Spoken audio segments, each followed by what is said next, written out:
Hello, my friends. Welcome to another episode of the Celebrity Chats. And let me tell you, I am really excited this week to talk to Dr. Brian, a good friend of mine who I've known for many years. And I think you're going to love him as much as I do. Have a listen and let me know what you think. And then have a great week.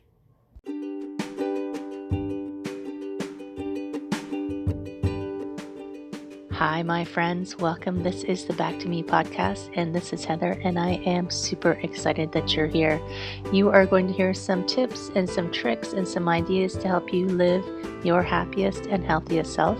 I call it Back to Me because when you are taking care of yourself, back to me, then you can take better care of others, and we can all make the world a better place. This is Wellness Your Way, and I am super happy that you're here.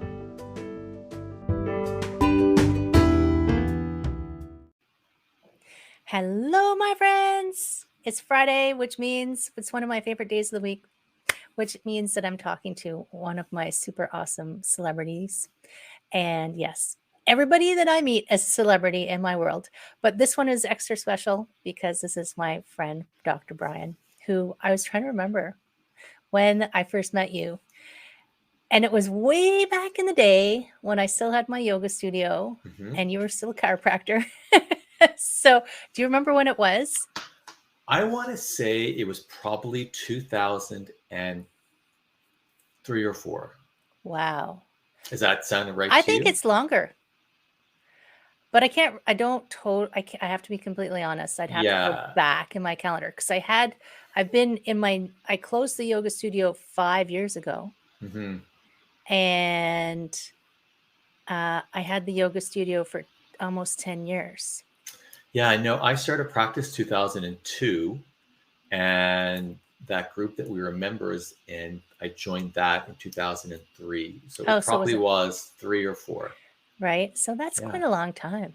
I was driving down the road and I saw your studio and I pulled my car over and I went in.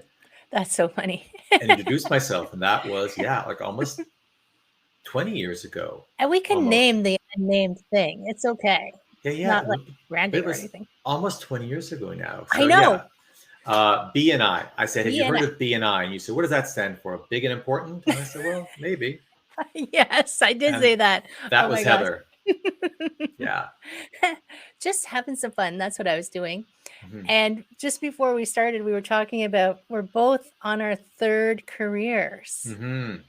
So I went from accountant to massage therapist, health and wellness to coaching, and you can give yours. I already know the story, but you tell everybody. Yeah. So started off, I did a Bachelor of Commerce in Marketing in Memorial University out on the East Coast. Memorial in Newfoundland. Yeah. And graduated and started working right away in an advertising agency in St. John's. And I loved it. It was like a plum job to get. We were all vying for this, great marketing job. All the Newfoundland tourism ads that you've seen in the last couple of decades have all come out of that agency. Awesome. And we had won that account the month that I started. So it was a pretty exciting time, but the burnout was real. It was a lot of work, a lot of overnights, 7 days a week. And after a number of years, I just realized, wow, this is not for me. It's great. You can only do that when you're in your 20s, really. Exactly. And I think I was 28. You're right. I was 28. And my younger brother was a chiropractor. I had introduced him to it a few years before. He basically came with me to my chiropractic visit. I said, this is really cool. Come with me to my next appointment. Maybe you could do this. He was doing a biology degree. And he used to call me from chiropractic college once he got in and said, quit your job, go back to school, become a chiropractor. This would be great for you. Right. And so I did. And I moved to Toronto in 98, graduated 2002, and opened my own practice at Young and Bloor in downtown Toronto. I will say, he was right. I know you've stepped away from it, but you were my chiropractor for a really long time, and you were really good at what you did. Yeah, it's a pleasure working with people like you. And it was fun working with people like you because, the conversations are always inspiring. There was always laughter with Heather in the room and always a great question. You always had great questions for us. Yeah, but then 2014, I blew my wrist out. I injured my wrist. Yeah, so that was kind of what to do. I thought I would take a month off and it would heal, and that didn't quite happen. So I hired a doctor to work alongside me to do the actual adjusting. But I kept going in because I loved being there. Like I would go in, so you'd get two of us for the price of one. We'd both been in the office with you. It was really a good deal for a while. It was. Two for the price of one. Yep. You had, I was doing the conversation and the diagnosing, and then Dr. Alex or Dr. Brian, depending on the day, were doing the adjustments. And I was traveling around a lot, trying to get this wrist finalized and stabilized, and it didn't seem to work. So eventually, after 5 years of trying to figure it out, I decided, okay, time to look at career 3. I know, right? I guess I was turning 50 that year. And I've been studying mindfulness and practicing it since, I guess, 2014, the same year of the wrist. And then, so yeah, I'm now in the 3rd career doing mindfulness training, a lot of corporate work, and still working with people, which is what Heather and I are meant to do. We're meant to work with people. It's interesting that we both went from the corporate world into a very physical wellness space, like being a massage therapist, being a chiropractor. Those are both pretty physical jobs. And even a broken finger would stop me from being able to work, right? It's like you think about jobs and what could you tolerate? But there's very little physical ailments that you can tolerate when you have one of those manual type careers. And then we both went into this, variation on a theme, coaching people on how to find it's almost like how to find their headspace, how to find their grounding. What would you call what we do if you were going to give it a name? Well, I would say, I'm a mindfulness coach or a mindfulness teacher.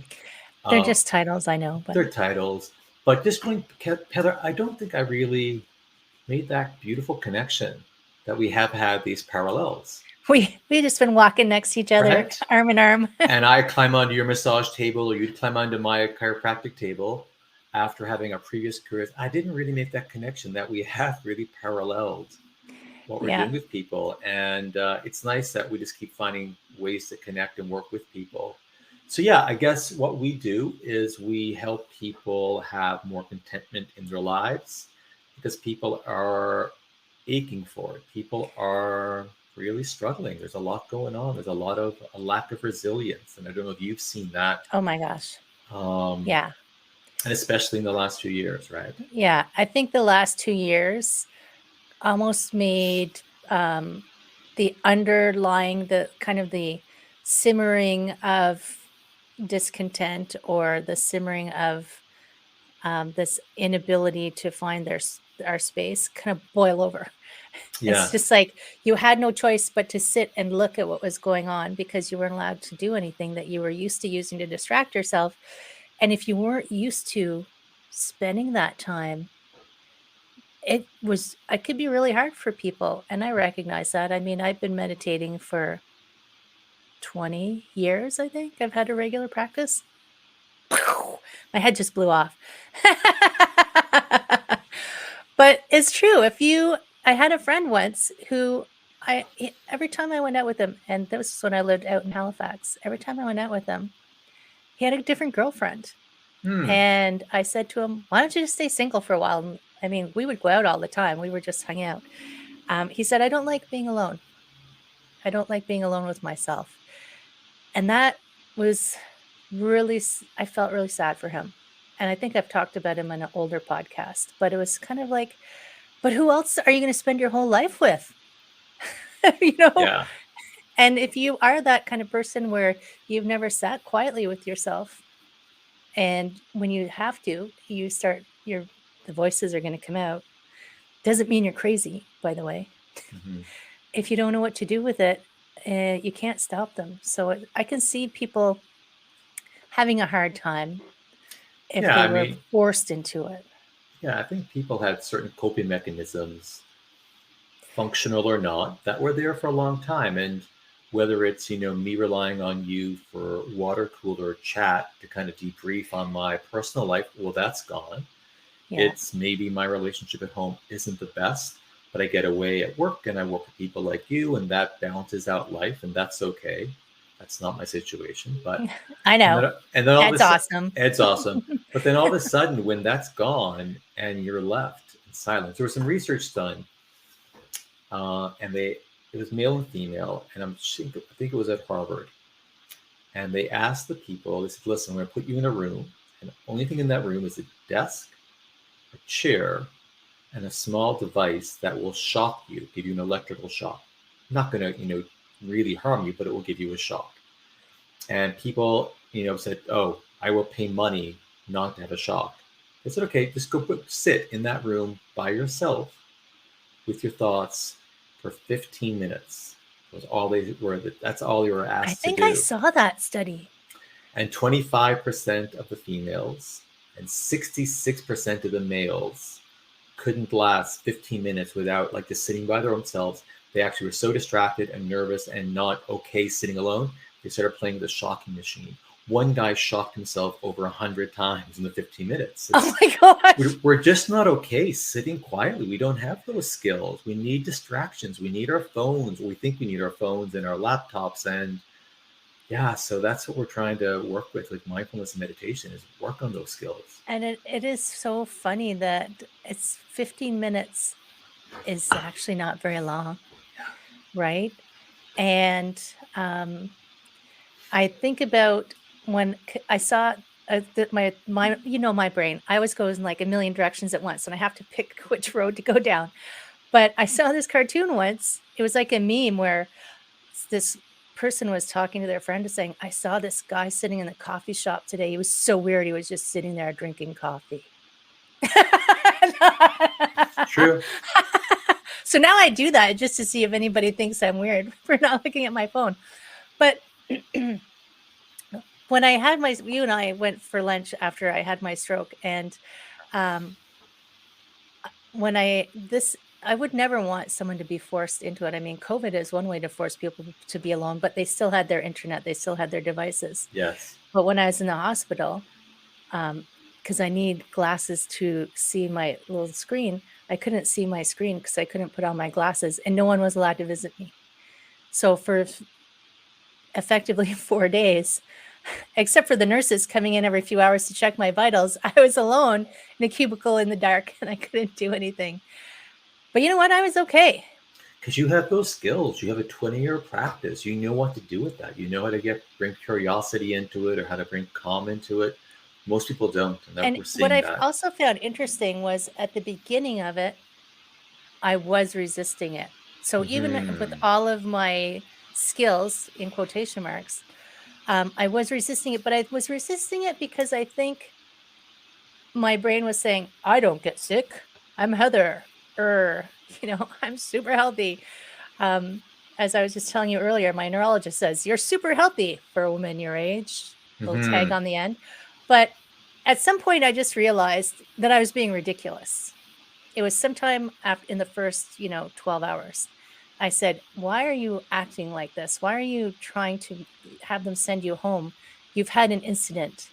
Just accept it, and accept their wanting to make sure that you stay healthy, and be grateful that, oh my God, you can go to the hospital and people will look after you. So I did, my mantra for the rest of that 4 days I was there was surrender, but don't give up. So I just sat quietly. I did some breath things. I thought about things. That was how I came up with finally getting off my butt and running my program. Really? Yeah.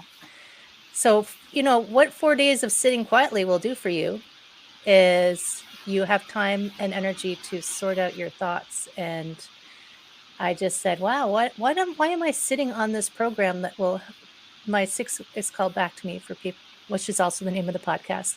All roads lead back to me. No, that comes from another coach that I know. I finally just said, why am I what's keeping me from just standing up and saying, I have this for you. It will help you. And I couldn't come up with an answer as I sat there quietly. So I said, okay, time to launch. Right?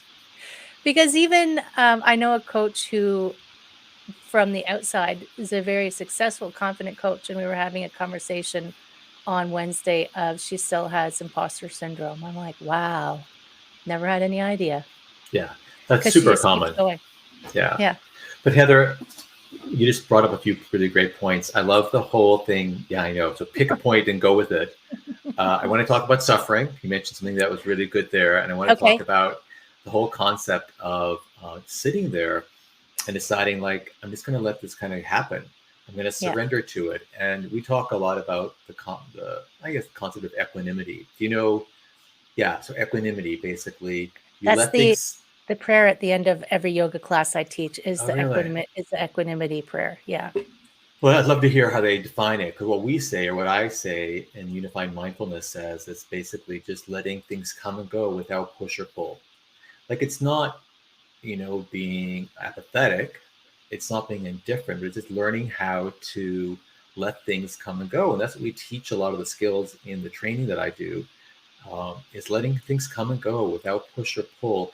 Because if you think about, linking to the other point, suffering comes from resistance. Wanting something else. And also resisting what is sometimes. And we often resist and resist and resist, and that's what suffers. I had, in the first month of COVID, I had a recurrence of a pretty serious heart infection that I had many, many years ago. I had it back in like 95, pericarditis. So That's the painful. the sac around the heart was inflamed. It's every time the heart beat, it was rubbing against this inflamed tissue. And so it was the first days of COVID. It was April, I guess, of 2020. And, we were afraid to do anything.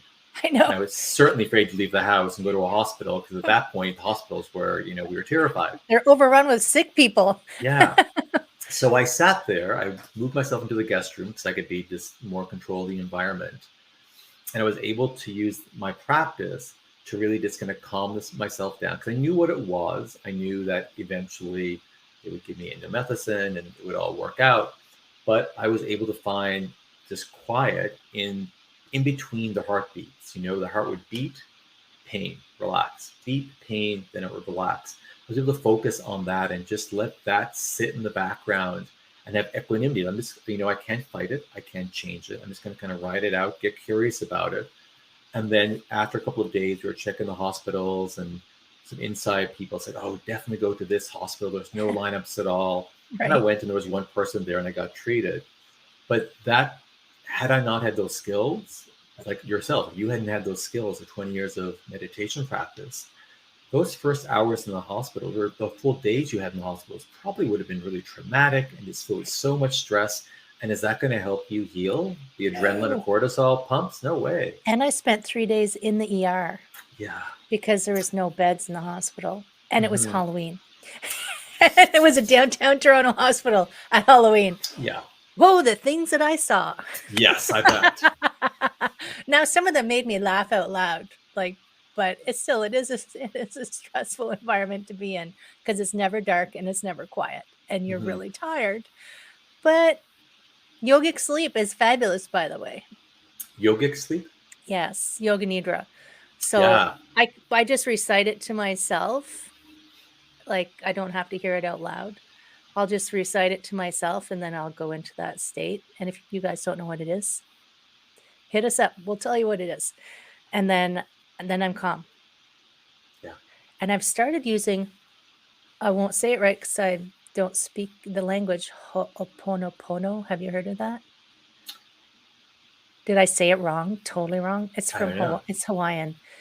I think it's Ho'oponopono, something like that. I'm not even sure what that is.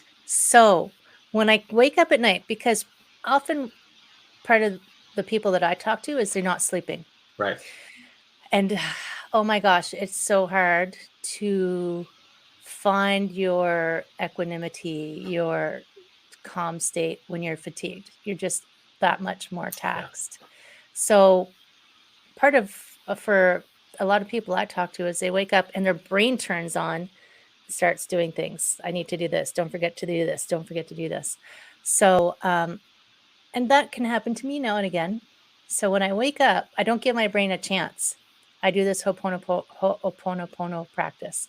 And the order doesn't necessarily matter from what I understand, but basically you say, thank you, I'm sorry, I forgive you, I love you. Okay. So what I do is I go through each body part. So I start at my toes. I thank all my toes collectively. I don't thank them one at a time, but you do you. And if I get, sometimes because I have chronic kind of things that I deal with. So when I get to a spot like my SI joint, Brian knows it super well. Mm-hmm. I give it a few extras, but I go through each body part. And by the time I get to my waist, I'm asleep. Yeah. But it's like that practice of accepting, thank you for whatever you do for me. I'm sorry that I've mistreated you. I forgive you for annoying me. I love you anyway. So each part. So kind of like a loving kindness practice. It is very much a loving kindness practice. We would call it a nurture positive practice. Oh, cool. And yeah, nurture positive, loving kindness, they would line up quite well.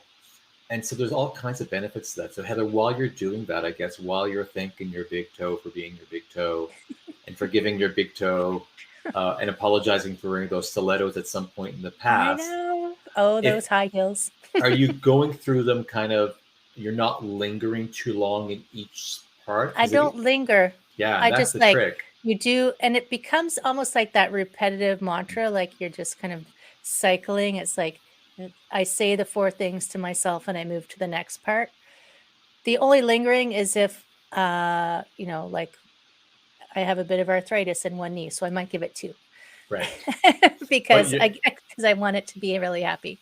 But is it more about the process of seeing it versus getting into the story of it? Because getting the story of it gets you down the rabbit hole, and then you're lost in thought again. You're not in that moment. And yeah, I never actually thought about it, that I don't get into the what's or whys of why it's there. I mean, I already know the story and I don't need to tell it to myself again. Yeah. Right. Yeah.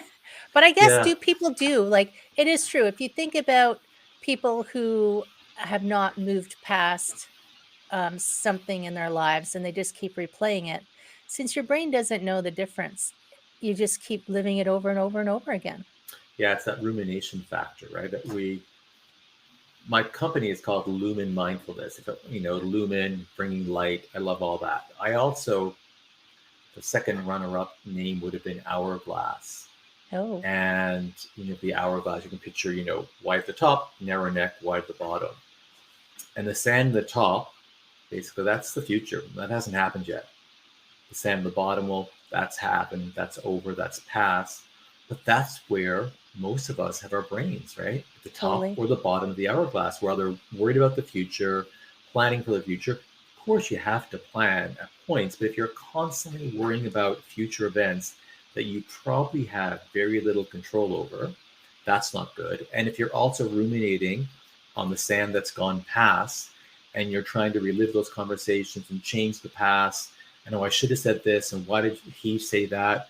Well, then again, you're also ramping up the adrenaline, the cortisol, the norepinephrine, and you're not appreciating that the narrow neck of the hourglass. That's the now, and that's where you can get some calm while not ruminating on the past or the future. So it's a big skill to get there, though, for a lot of people. I appreciate that. And you're not, even when you've done work on it, you're not immune to it. Of course, yeah. Like I will still on occasion catch myself stressing about something that may or may not happen, right? It's like you can hear people say it all the time, worrying is like praying for something to happen and something in the future to happen instead of just letting the future come as it will. And living in the past means you don't get to enjoy your present. Mm-hmm. But you reminded me with this hourglass image. So Brad is also awesome. And Brad is awesome. And I remember him telling me a story. This was when he first, I think, discovered the yoga world, and he went off to do a yoga retreat in Costa Rica. I might get it wrong. Brad, if you watch it, don't correct me. Just go with it.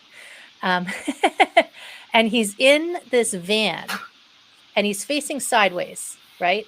So he's looking forward out the windshield at the jungle coming, whipping towards them. And he's looking at the back, seeing the jungle whipping away. And he's thinking, wow, these people are driving fast. He goes, why am I looking here and here? I should just look out the window at where I am. Yeah. I was like, wow, you are brilliant. You're a different kind of cat, Brad. I'm going to have to hang out with you more. But it is true. We forget to pay attention to what's going on because we want something different. So we look forward or we look back. Yeah. And that's exhausting. And it's the skills that we don't have to figure out, okay, well, we talked about earlier, who can sit quietly with their current situation. And I find it interesting that most of the men, there were more men, like more than half of the men couldn't. 66% versus 25% of the women were able to sit there quietly. Just 15 minutes. I mean, that's not a long, but if I think about friends of mine who don't have a meditation or mindfulness practice, there's probably not a lot of time in their week or their month when they would just simply sit, especially now with the technology we have available to us. So we're like, no, I need to be more productive. I need to be more efficient. I can answer 17 emails in that amount of time. I can answer all these emails while I sit on the toilet. Yeah. Right? Yeah. Or meanwhile, so one of the things I love doing with the practice is getting people out walking in parks and practicing some of the techniques we teach. Or like I said, it doesn't need to be a park. It can just be your walk to work. And people will try and they'll say, you know what, I didn't realize that the sun, if I leave the house at 7:15 a.m., the sun bounces off that building and completely illuminates my face. Or I didn't realize there was 17 elm trees on my way to work. Or, they just miss it because they're walking to work on autopilot. We live in autopilot. We're not thinking about what's happening. We're lost in past or future. Well, how often do you see people without headphones in? Mm-hmm. So when I will admit that when I first moved to Toronto, I would put headphones in, but I wouldn't play anything. It would just because I didn't want anybody crazy to talk to me because I wasn't used to the big city. Now I'm one of the crazy people, apparently. But but now I've had people, and I catch myself because I'll listen to podcasts as I walk. People will stop me for directions. I'm like, I can't hear you. I have to take an earbud out because I've tuned out. If I'm listening to a podcast, I've effectively tuned out what's going on around me. And it is. And that's okay. You can do that certainly. But if it's your, that's how you're living your life, you may be missing some beautiful moments. That's all. Well, when I realized what was going on, now when I walk to work, I walk to work looking around. When I walk home from work, I listen to a podcast because I'm tired. That. I love that. That's great. It's like a little treat for yourself as well. You can reward yourself for the awareness and the alertness you have in the morning with checking out a bit on the way home. That's awesome. That's a great idea. You get a little wake up every now and then. So I can remember one day I was listening to something, and maybe this is why I did it. I was listening to something and my battery died or something went wrong. And I had just turned down the alley. Do you know where Karma Co-op is? Mm-hmm. I had just turned down the alley to the Karma Co-op, which is co-op grocery store. Shout out to Karma Co-op. and it's in an alleyway. And everything had died. So I just took it out. And it was so quiet in that alleyway that it kind of took me aback for a moment. Because there's lots of traffic and noise and things in Toronto. And when you walk into somewhere and it becomes quiet, it's like, wow, it's really quiet here. So it just gave me that pause of like, wow, I haven't noticed quiet in a while. I was like, I like this. I want more of this. I want more quiet. Yeah, and you can find quiet in different places. It's hard to find quiet in bigger cities. I get that. But you can. You can. And part of it is, getting out into nature if that's available to you. But then you can also start doing it I'm sitting right now in my office and there are noises on the street. There's someone else in my home. I can hear but I can actually define my space as this area, these four walls, and I can appreciate that there's quiet here and have a moment of rest and a moment of appreciating, wow, I'm in a quiet space, even though Toronto is not quiet. When I first moved here from Newfoundland, I was overwhelmed by all the stimulation. I was like, please, I need somewhere to go that's quiet. And I remember it was Mother's Day, and I was living at Bayview in Eglinton. So I went to Mount Pleasant Cemetery. I said, I'll just go walk in the cemetery. That will be quiet. Well, it was Mother's Day, and it was the noisiest place because people were visiting. Like, you just couldn't get quiet because I was trying to find absolute quiet. But you can find relative quiet if you can just say, okay, so in the 3 feet around me, for that 4 seconds there was quiet, and appreciate that and learn from that. Well, and there is a practice where you draw your awareness inwards, right? Mm-hmm. So one of those meditation practices I can remember teaching is, you're listening, because I can hear the birds outside my window, because it's never actually quiet in nature, friends. Being someone who camps in Georgian Bay, it's never actually quiet. But and then you just draw your senses inward into the space that you're in. Right. And you can find quiet that way. Or just, go into it. I actually go to the sensory deprivation tank once a month but it's funny. It's actually not quiet in there. It's quiet. There's a gentle hum occasionally. Yeah. Like maybe the filter might come on or something. Yeah. I do the one down on Queen Street, and I can feel the rumble of the streetcar as it goes by. But it's interesting that you're a little heightened. Like, I don't mind the occasional something just to remind me that I am actually still on planet Earth. I'm not floating in outer space. But that's one of my treats to me is nice. An hour a month. And it's interesting, I have some friends who say it would freak them out. Yeah. But if they can't spend 15 minutes sitting in a chair, how could they spend an hour floating? Yeah. You brought a good point about, going inward with the quiet. Yeah. And we kind of separate things out in the way we teach it. We have see, hear, and feel. Those are the 3 main sensory categories or channels. And so you can hear out the environment. You can also hear in, and that's like your thoughts. And you can actually appreciate, if you can get to that point where your thoughts, it could be quiet inside, and that can be a restful moment. You can see out in the environment, like I'm seeing the street right now, and there's a bus, and there's some kids walking down the street. But I can also see in, like on that mental screen, and that may be blank for a while, and that can be restful. And then also you can feel your physical body, like butt against the chair, my back against the chair, my feet on the ground, the temperature in the room. But then you also can feel emotions. Shinzen Young, he's the founder, or the initial gentleman who came up with unified mindfulness. He always says you can feel the broken leg, you can feel a broken heart.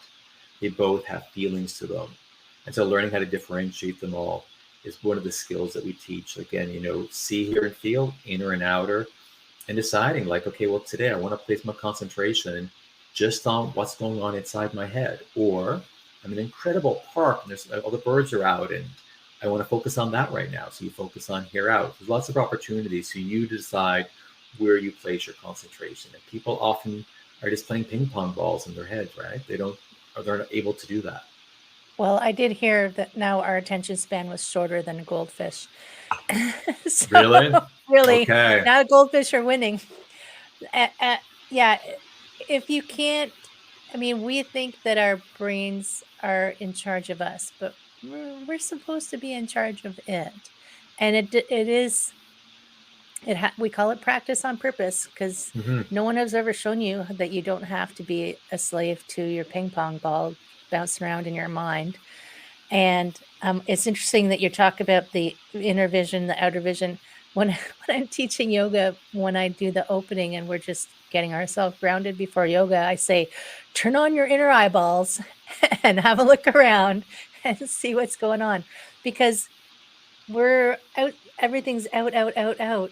And sometimes you don't even notice. You're like, oh, my leg hurts. I didn't even notice that was hurting. Why is my leg hurting? And not that I need you to go down the rabbit hole of why your leg hurts, but at least have an awareness of something before you start going into your yoga practice. But Heather, you must have saw that as well in practice. I know I did as well. Patients would come in and I would say, okay, it's great that you're here. What's going on? And like, I'm hurting. Well, where? Just somewhere below my neck. They had Right. just that sensory clarity wasn't there. They weren't sure. I'm like, is it sharp or aching? I'm not really sure. Is it, getting faster? Is it slowing down? Is it ramping up? What's the intensity like? And people just didn't have the awareness of themselves. And I'm sure on the massage table as well. And people would go, whoa, what the heck is that you just found? Because All they're the not, time. yeah, right. And I think that goes back to that lack of sensory clarity that we as a society have. We've lost it because we're so outward focused on all the stimulation that we forget to take the time and the skill. It takes time to learn how to do these things, to learn like what is going on in me and around me. And I think people will lose patience. And this is true of all adult learning for the most part, is you think you should be good at something the first time you do it. Yeah. Because, come on, I know how to do stuff. So obviously, I should just get this right off the bat.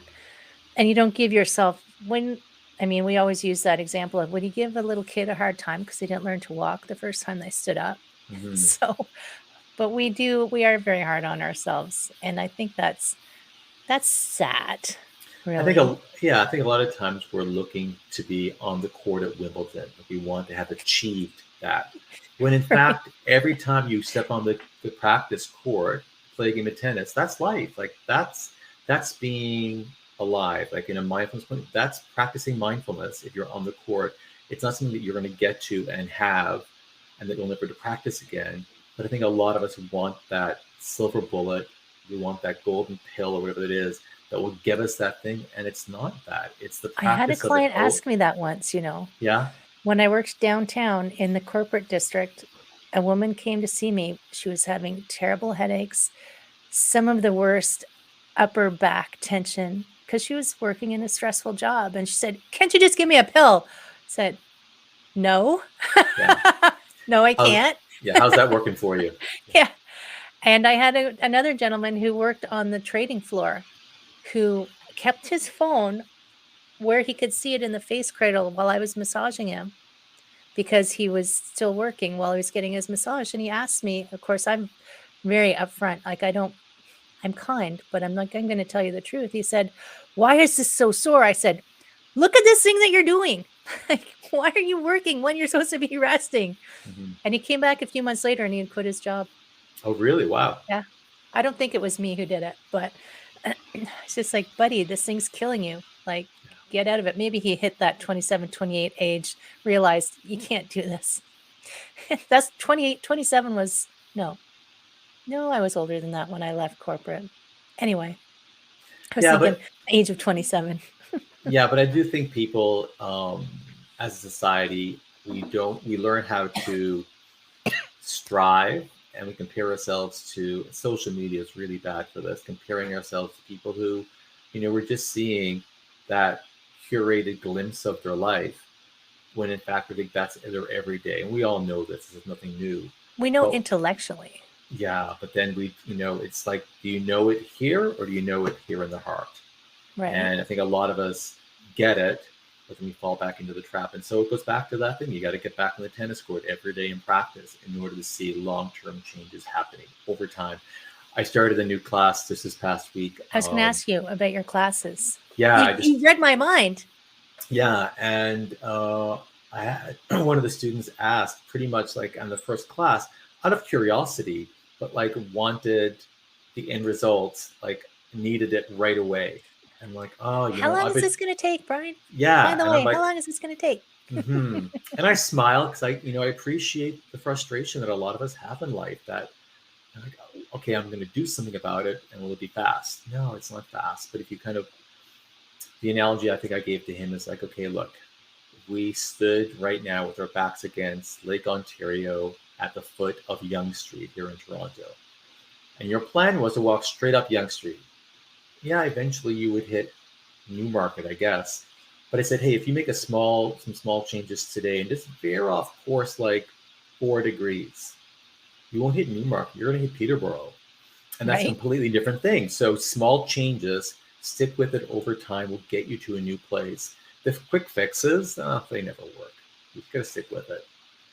And I mean, you can see it in almost every industry. The overnight success is this will happen instantly. Mm-hmm. And I think of the diet industry too, because it's very notorious for it.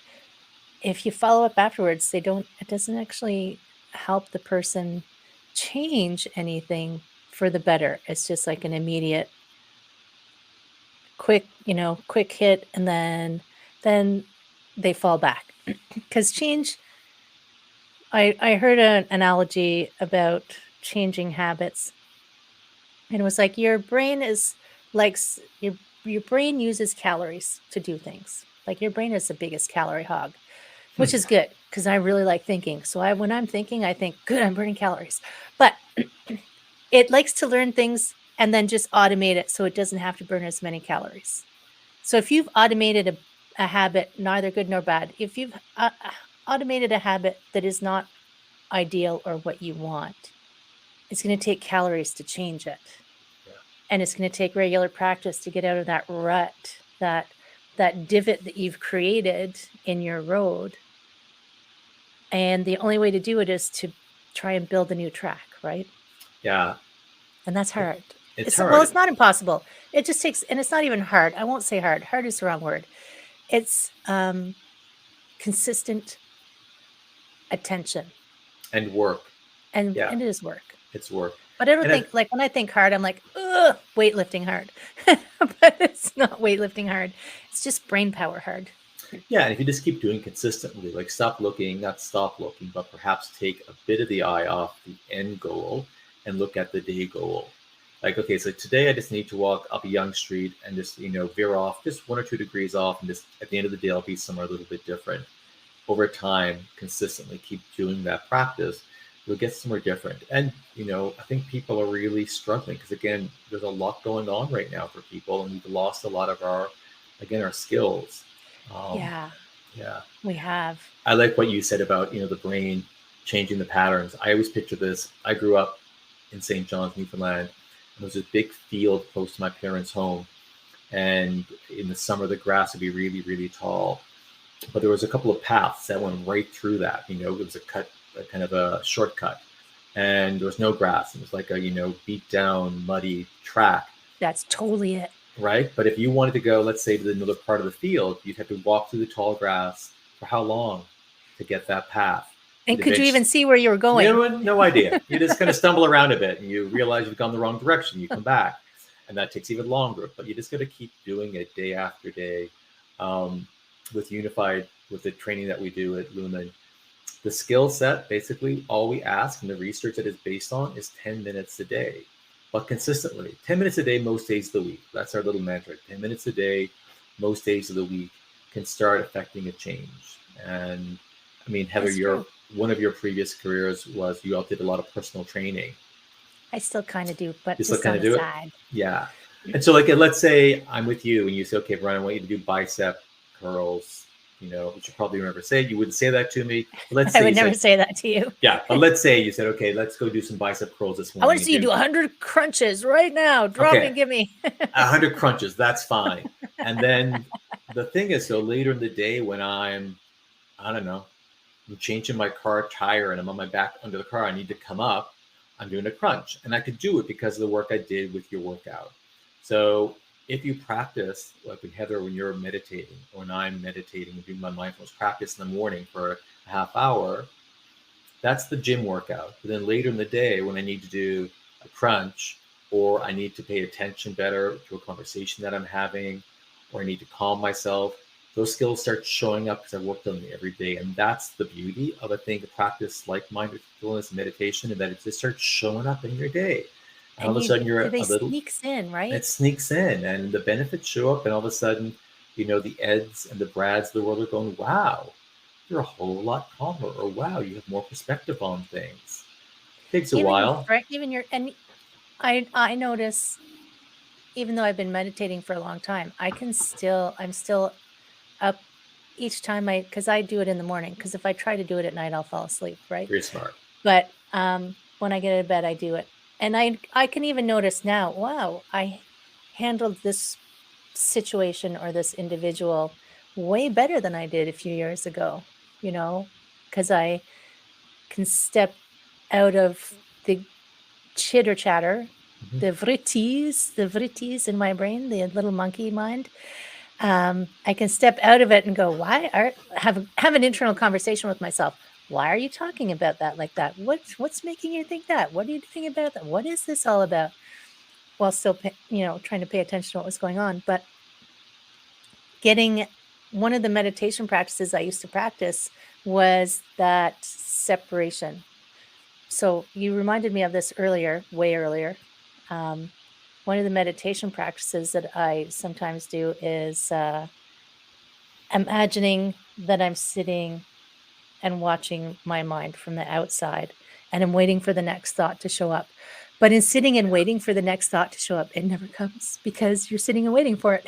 It's like, But that's beautiful. Like, that's exactly what we're trying to do with people. I always, like I say the analogy, or I like the analogy of get out of the parade, sit in the bleachers, watch the parade go by for a bit. Like, get out of the show and just kind of you don't watch what's have to join happening. the parade. So, yep. What did you say earlier before we came on? Not my circus, Not not my my circus, not my monkeys. monkeys. Yeah. But so often we're down there with the monkeys, and who gets subjectivity with that? Like, it's all subjective. So if you can stand back and go, oh, look at that thought pattern you just had. Holy smokes. That's where you went with that, and make decisions based on objective insight versus being emotionally wrapped up Well, in and your we know insight. that you can't make a decision when you're in the thick of things. We know that like I posted because I was in the countryside earlier this week. As you pointed out, I was very Downton Abbey. Yes. But I posted something about when you're in the forest and you're in the middle of everything that's going on, you have to pull back to see the full picture of what's happening. Yeah. And the hospital is not where I would recommend you do it, but pulling out of everything that's going on in your life, even for 10 minutes a day, I do 20, but I didn't start at 20. Pulling out for just to give yourself some quiet space. I read a book just recently called Do Less, Be More. Yes, I saw. I haven't read it Right? yet. How was it? It's good. Yeah. Just like pull yourself out of the parade, pull yourself out of the monkey pit, pull yourself out of whatever is happening for enough time so you can see what's going on and get a little perspective. And interestingly, even though I practice it, sometimes I suck at it. So I have my coach who's like standing up to the side, Heather, going, Heather, come over here. Come and check it out over here so that I can get a better perspective. He's awesome. Yeah, just get back on the tennis court. Keep And practicing. it is, I mean, but we, like you and I both do that. It's like, it's not a skill necessarily that you weren't born necessarily with, or you have lost your sense of what it is. I think little kids are good at being alone. They don't mind. Yeah. They have a good old time, but you forget.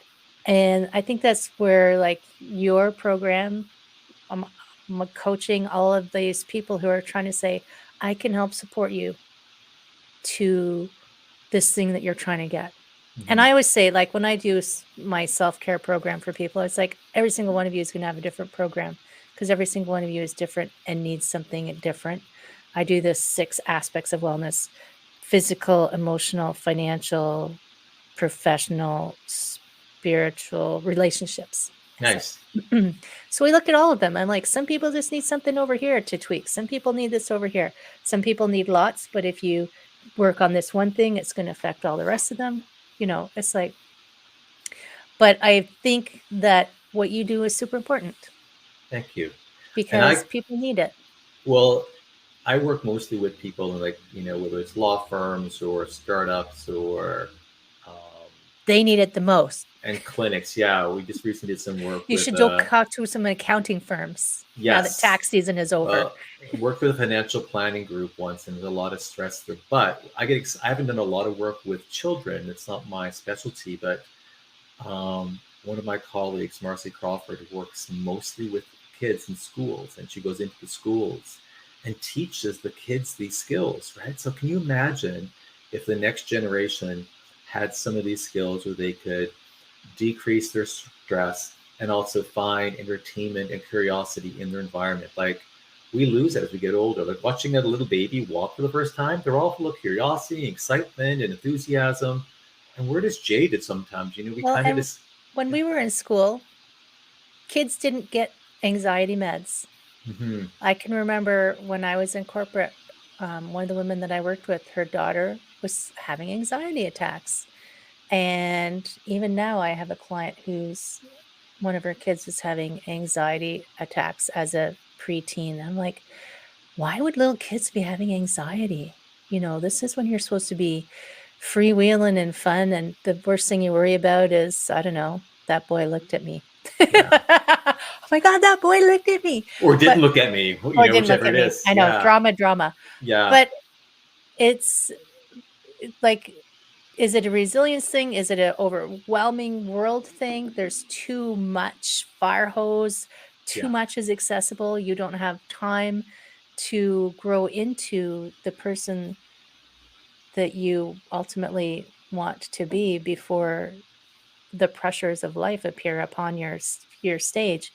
The poor little things. Yeah, I mean, if you think about it, when we were kids, we would come home from school to a safe space, hopefully, and there were maybe some TV, there were maybe some playing, but Homework. basically, if school was intense, home time generally for a lot of people wasn't as intense. But now, because of social media, they come home, and that pressure to say, to know things is just too much for a lot of kids. So it's amazing that your colleague is going into the schools. So good. Great. Well, I had another student in one of the classes recently. She's like 22. I think she's a university student. And it was just so nice to see her having all these little aha moments. And like, I wish I had learned what you're learning when I was 22. Like I said, if you can stick with this, and because she was, dealing with some anxiety issues, and she would say like, this is really calming my anxiety. Like I know now before I could never sit for 10 minutes. I tried some of the techniques. I tried to listen to some of the apps. I couldn't do it. But, now I'm learning how to sit because I'm trying to identify, okay, what part of this is, what am I seeing? What am I hearing outside? What am I hearing inside? And just kind of rotating through so that she didn't get lost in the stories that she was telling herself, that we all tell ourselves, right? That's that negativity bias. It's pretty big. I could have so used this in university, I will say. And your program, so how long do your programs, when am I going to see results, Brian? No, how long are your programs? Now, are they just corporate or do you have? No, I do corporate work, but I also always have classes going on for the general public. And one just started, I guess, 2 weeks ago. The next series will be starting in September. And they're generally 8 weeks. And 8 weeks is enough time for you to, we meet once a week. And then you go away and you practice. And again, the ask here is like 10 minutes a day. Just practice 10 minutes a day. Come back the next week. Hey, how did it work for you? Very skills based. A lot of people, I think, shy away from mindfulness meditation, thinking that we're going to ask them to sit for 6 hours in a dark room staring at a candle. Navel gazing. and while that's fantastic, I do, at least a half hour a day. It's not accessible to a lot of people. So this is heavily skills based. It's the bicep curls that help you lift the water later in the day. So yeah, I love it. And then do you do one-on-ones for people? Yeah. So when the world opens up again a bit more, there'll be destination retreats, and I want you to come on my first one to Newfoundland. I've been waiting for everything to open up again so we can go to Newfoundland and you can show me about. We'll do it. We'll definitely do it. And I want you to talk with your Newfie accent when we go. That will happen. And I'm surrounded by my people. It will all happen. But yeah, I do one-on-one coaching. I do, I can be, sometimes clinics have asked me to come in to work with their staff, or they've come in and said, can you work with some of our patients? So it depends on, what's out there. It's all on the website, but I just want to get as many people, I keep saying this, I want to get as many people into the shallow end of the mindfulness pool as I can so that people start having some skills. Some will need a baseline level and they'll stay there. Fantastic. Others will want more. Great. Learn more. But we just need to have people having some letters. You're the mindfulness lifeguard. No one will drown. That's it. I want to give people a few life preservers. And what do you call the water wings they call them? Water wings. I'm going to pass out water wings. Yeah. That's so awesome. I can't believe they have to wait till September. But that doesn't mean they shouldn't call you now. Yes. On the website, which is there, Lumen Mindfulness, you can sign up for the website. You can also reach out and have a call with me to see like, hey, is this for me or is this not for me? Because it may not be for you, and that's fine too. Or maybe for you in 3 years' time. That's okay as well. Or any, like, I like, and I do this myself, is like, if you just want to ask some questions because you're like, I don't get it. I don't even know if this is something helpful or not. I love those calls. Right? Yeah. It's like having a conversation about what it is and what isn't. And I've talked to people where I've said, I'm not the right person, and referred them out, because you and I have a really awesome network of people we refer to. And sometimes what they need is psychotherapy, really, to be honest. And that's not in my scope. I can support them and you can support them working on things, but if they need something else to support them, then we're going to send them around. It's like when I was like, my Heather Stewart massage therapist would always send people to Dr. Brian, chiropractor. You need to go see Dr. Brian. Yeah. Right. And then they come and see me, and I'm like, oh, you need to go back and see Heather, because those muscles are a mess, or Heather needs to work with training issues, or there were so many beautiful moments, because again, your skill set was just, you weren't just a massage therapist because of all you had that brought to the table, your knowledge. So it was always easy to recommend you to patients. And I always injured myself a lot, and I knew how to rehab it. So I'm like, I had that. Yeah. But oh my gosh. As I said before we got on, you and I could probably talk for hours and hours and hours. But normally we do. Yes. Normally we do.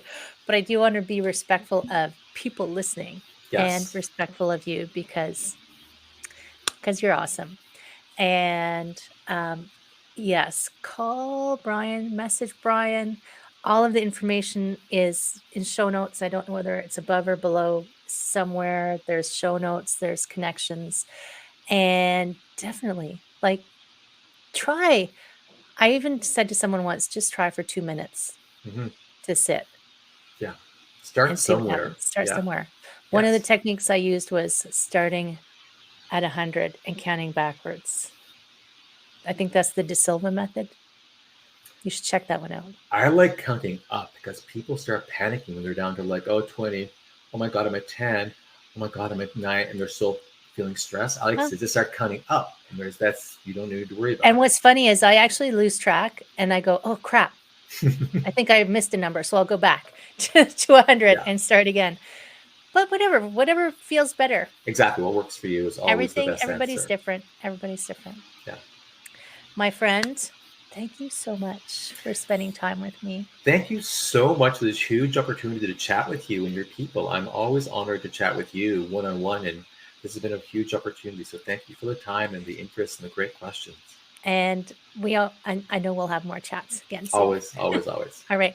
Have a beautiful day, my friend. Kisses for you. Bye, everyone. I will talk to you soon. Bye for now.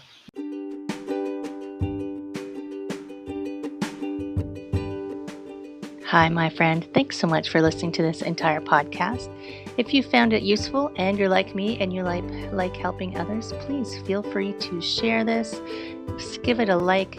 Give it a comment. If you found something useful in it, there's a chance that someone else will find something useful as well. Also, if you have any questions at all, I can absolutely help, and I would love to help. You can email me at heather@prosperityflowcoaching.com. If you want more of this awesome content, you can follow me on Instagram, Heather Stewart Coaching. You can follow me on Facebook, Prosperity Flow Coaching.